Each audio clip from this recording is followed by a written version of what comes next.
Here are the fitting instructions for our LA15 AAA suspension airbag kit. This is for all coil sprung GQ and GU Nissan Patrols. Make sure the vehicle is secure and you've got jack stands underneath. We're going to remove our top bump stop and we're going to hang on to our bolts. We're going to use them again later. Notice our bracket has a flat top on it, but our chassis has a curve. Different models of Patrols have different extent of curvature. So it's up to you to put the bend in the top bracket using a vise and a shifting spanner, for example.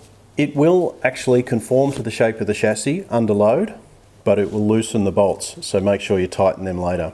Now that we've got it roughly the right shape, we can put it into position and just loosely secure our old bump stop bolts again. The top bracket has a long and a short end. The long faces forwards, the short end faces backwards. The valve faces towards the tyre.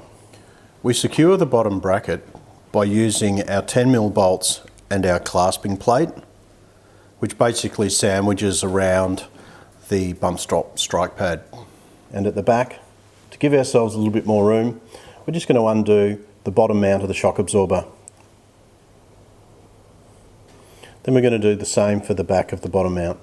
Just be aware that if you've got a suspension lift and you haven't changed your lower control arms, you may have some undue rotation in the back diff, and that might result in parts fouling with the shock absorber, so be aware of that.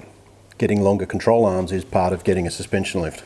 We can adjust our bracket sideways so that you can get it central between the coil spring and the wheel. Now we're just going to tighten up. 2 17mm spanners. And now we can tighten up our top bolts. Double check these after about 100 kilometres. They will get a little bit looser as the bracket conforms to the shape of the chassis. So tighten them later. And then we'll run the air line in underneath the chassis.